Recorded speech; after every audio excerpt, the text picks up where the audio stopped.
Most people won't tell you this, but 90% of influencer marketing agency owners quit within 30 days, not because they are lazy, but because they don't know what they are doing. My name is Noah and I'm running one of the first influencer marketing agencies in my country. Today, I'm answering your real questions about influencer marketing business in general, mindset in general, or business in general, and everything that I wish I knew before I started. First question is, how long does it actually take to land your first client? Honestly, this depends. I got my first client through a referral.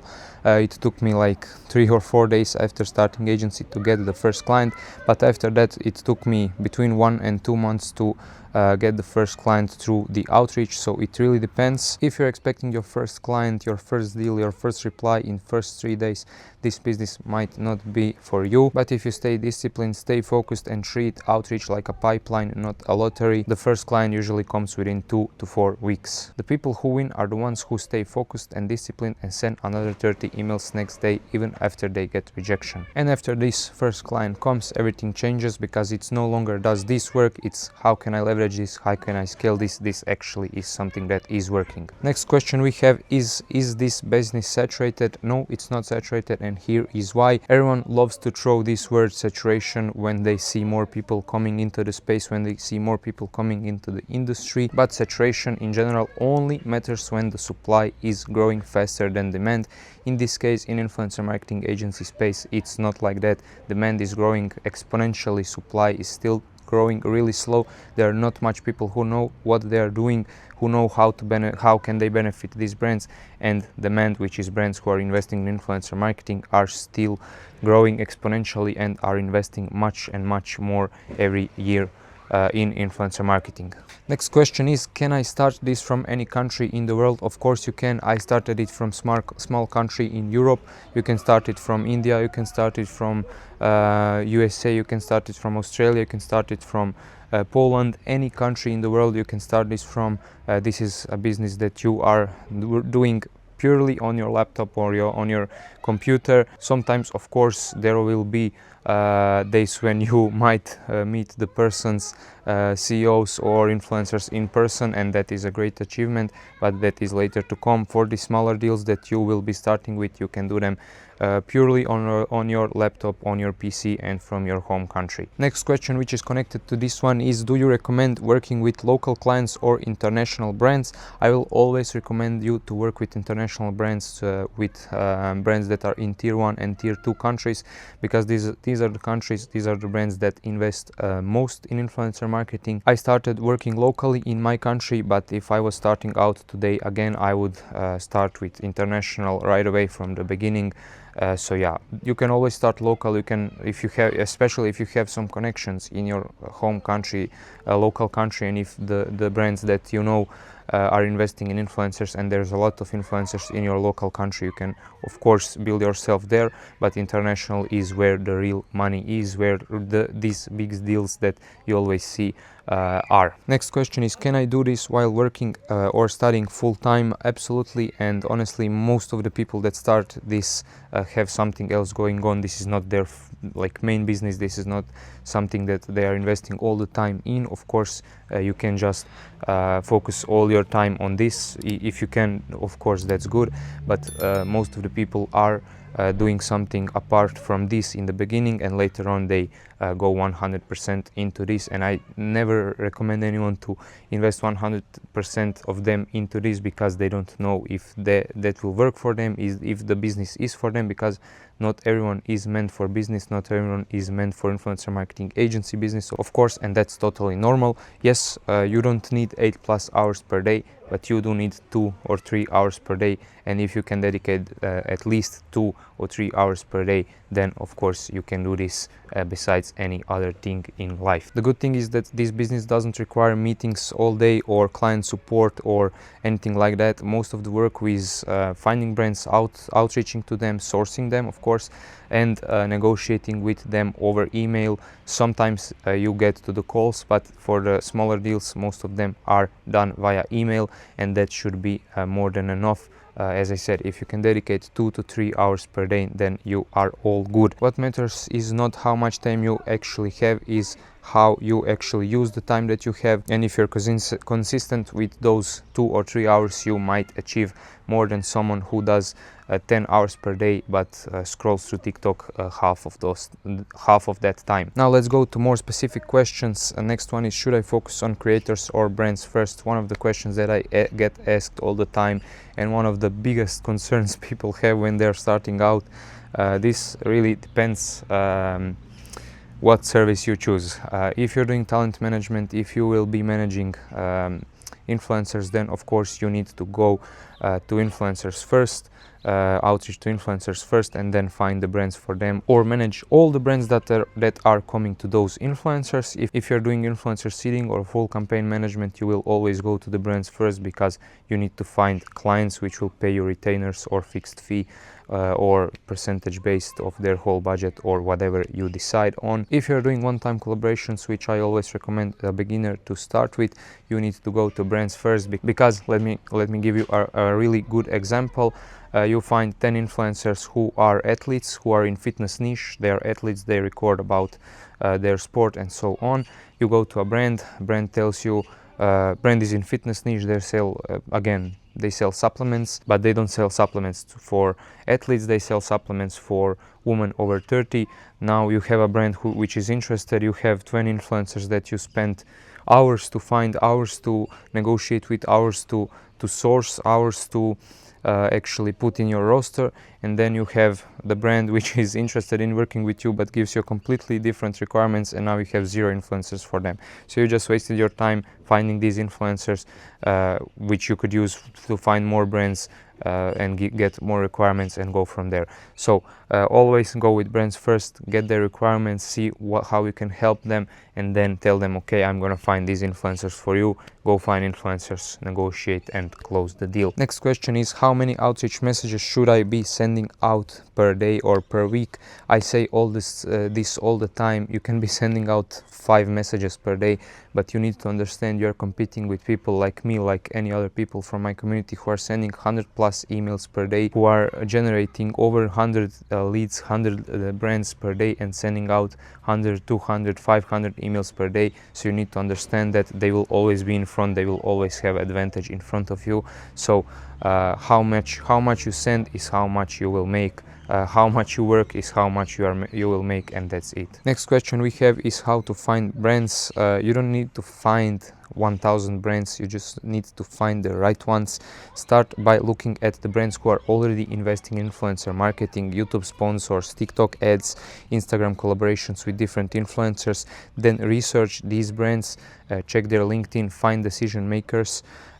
These are the right people that you need to outreach to, not the info email or support email. And go from there. If you want to see the whole process, how to find brands, make sure to watch the free full influencer marketing course which I uploaded to YouTube. The link will be down below. Next question we have is, what is your advice for negotiating? The best advice is come with clarity and confidence. For one-time collaborations, your role is to bridge the gap between what the brand wants and what the creator can actually deliver, and charge for making that happen. How to have advantage here is know the deliverables, know what you're doing, know what you're offering from the creator side, know the creator's price first.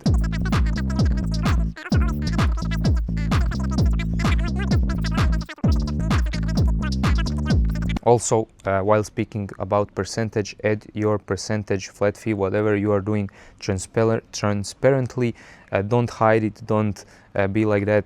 Add it transparently, and brands will reward you for that. Negotiate with outcomes, not just tasks. For example, you can say, we'll get your product in front of 250k highly targeted viewers who match your audience, or stuff like that. If you seem unsure, brands will see that. If you seem unprofessional, or if you seem as a beginner, brands will really understand that. If you're structured and lead the process, if you're leading the process, if you seem like you are you know what you're doing, brands will pay you and not even think about it. Next question I get asked a lot is, what should I do if a brand ghosts you after they showed interest, or after they replied to you, or whatever like that? If a brand ghosts you, don't panic, it's a part of the process. what first you need to do is follow up within 1 to 3 days, and then again after 1 to 3 days. That's completely normal. Brands usually apply after follow-ups. Keep it short, friendly, and focused to move forward. If you don't get a reply after second, third, fourth follow-up, however many you do, just move on. That's completely okay. If you're talking to 15 brands, one ghosting you doesn't matter. So do the volume, up your game, and you will be good. Also, one more thing to mention: brands sometimes come back after weeks or even months later, especially if they're busy or they had a lot of going on and got distracted. So yeah, you never know when the brand is coming back. You can always count on that, maybe after a month or two. Next one we have is how to not get bypassed. First is, don't pitch the full idea too early. Instead of saying exactly which influencers you would use and how the campaign would work, you can tease the concept. You can just reveal everything just yet. You can say, we have access to creator pool in niche that you are in or whatever, with strong performance on platforms that you are in, and we have run similar campaigns that deliver results that you did. Or if you don't have case studies, then just skip this part. I love to map out tailored plan if there's mutual interests. Don't just send influencers in first email. Even if you have a roster on second email, you need to have the leverage on your side.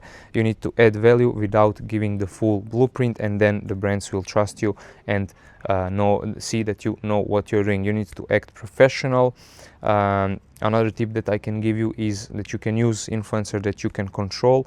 Build good relationships with 2 or 3 influencers in your niche or sub niche or whatever, that are pre-warmed and that trust you.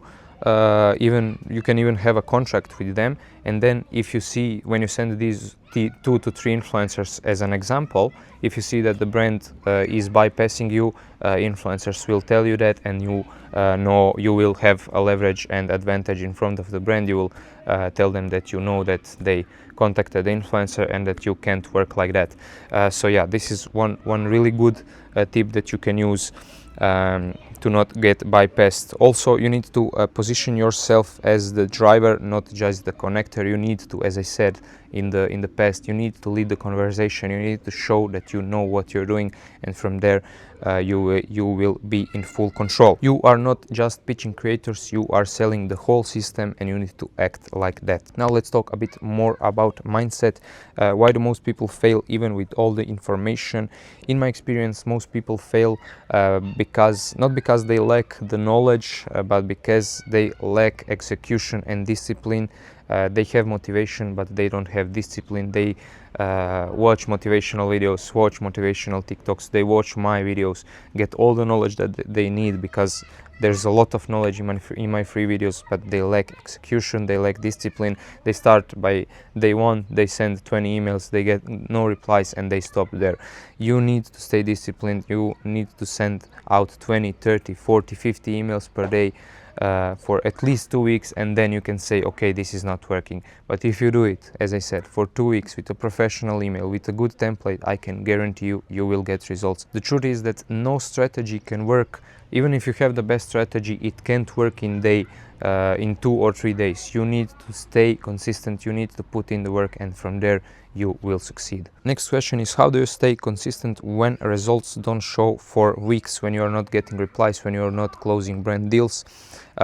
In the first weeks, it's not about the results, it's about building your pipeline and developing your skills, developing your connections, building your connections, developing skills of negotiations, of outreach, and working under pressure and staying disciplined, building this discipline, building this time management, and going from there. If you give up after not getting a reply, after 30 emails, you're not building a business, you're just looking for a quick cash, and you hoped to get a reply and close the deal when you sent out 30 emails and put in like 3 or 4 hours of work into this. So this might not be for you. So how to actually stay consistent? You need to track the progress you can control. You can control replies, of course, but you can control how many emails you send, how many follow-ups you send, how many brands you research, how often do you follow up, and everything like that. Focus on the process, not just the outcome. You need to be focused on the process in the beginning. Every emails improve your copy, every rejection builds your clarity. You're getting sharper even if it doesn't feel like that. You need to zoom out. No one builds a legit business in 7 days. You are lying on the groundwork for something that can lead you for next 7 years, not 7 days. So stay consistent, zoom out, and I can guarantee that you will get results. Next question is, what would you do differently if you had to start all over again? Probably the first thing is I would go international from day one. Yes, I got really good connections in my country. A lot of people know me. I know a lot of people. People really call me for much more than influencer marketing, but international is where I started getting some serious deals, some serious money. So this is what I would change. Also, I think especially in the past with the businesses that I did before, I was when I got the money, I was really spending it on stupid stuff, buying stuff that I don't need to impress people that I don't like and stuff like that. So be more responsible with money, invest it, especially when I was younger. I was starting getting some good money at 18, 19 years old. So definitely, yeah, definitely that. Also, I also talk about that. I think money is easier to make than it is easier to keep. So definitely I would act different with that and not spend it on stupid stuff, but actually invest it. Next one is, how do you personally structure your day or week to stay consistent? To be honest, I really don't have like morning routine or stuff like that. I don't think that is what makes you successful. I think that real good time management makes you successful. I do take a lot of vacations to avoid burnout.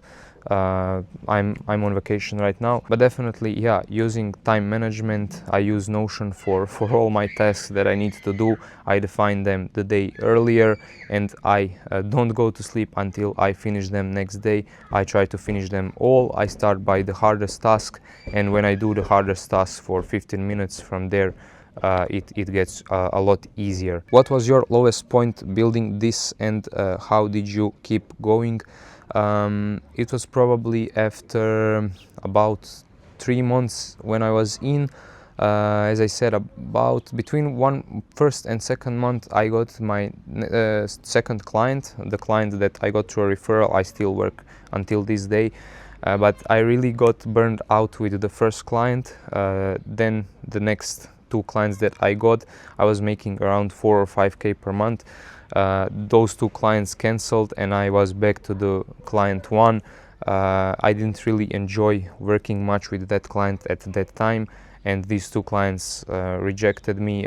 I mean, cancelled the collaborations. I was doing full campaign management for them, and I was back at making like 1K per month, which was not, I mean, it's a lot of money, but it was not enough for me at the lifestyle that I was living then. So yeah, probably that one. But I got up, I started looking for more brands, built more connections, and then just everything came back again. I was more responsible after that, and yeah, really stayed disciplined from then to today. Scaled a lot from then. I now enjoy working with that client that I mentioned before, because I delegated tasks. I don't do everything myself. So yeah. Next one is, what's the biggest misconception people have about IMA? I think it's that you need to have a big team, and also that you can't make much money out of this, because they think influencers charge $1,000, $2,000, and you can make $200, $300 as a commission. Influencers charge much more than that. I have influencers in my network who charge over 200K, around 250K for a YouTube integration. So me finding a brand for them can result me in making over 40K for just one-time collaboration. So yeah, definitely The first misconception, you don't need to have a team. Next one is you can get to these big players, you can make a lot more money than just these small deals, 1, 2, 3K. And it's really easy to get to these creators, to these brands. Also, people don't really understand how much money brands are investing. I'm working with brands investing over 100K per month in influencer marketing. So yeah, imagine what the big brands, which I'm not gonna name right now, are spending, but I can definitely tell you that it is in millions. Next one is, does discipline really matter if you're just doing outreach and messaging people? It definitely matters, because it's the most boring part of this business, and it's the most crucial part where you are basically starting and building your connections and building everything. Next and last question we have is, why you give all this information for free? This is a great question. I give this all away for free because when I was starting out, there was nothing like this, no real breakdowns, no examples like I show in my videos, no structure, no one explaining how this business model actually works. And when people tell me you're just gonna make the business saturated, this business is way more than just one-time collaborations and full campaign management. There's a lot more services that I have not yet talked about, and that I didn't even explore enough yet. So this business and middleman business in general is way more than just influencer marketing and connecting the brand and the creators. So yeah, definitely a lot more than that. So now that I have figured out how this works, I want to build a community around it, one where people can actually share what's working, help each other grow, and raise overall industry standards, something that I really wish I had when I started out, and something that can benefit all of us on the long run. I'm not here to keep people in the dark. I'm here to keep this space better for everyone who is serious, and I will do my best to help everyone. That will be it from this video. Thank you all who stayed until the end. Make sure to subscribe, hit a like and comment. Some more questions that you want me to answer, I'll be making more of videos like this. Until then, make sure to join the free group, which will be linked down below, and watch the free course. Thank you for watching, and see you in the next one. Bye.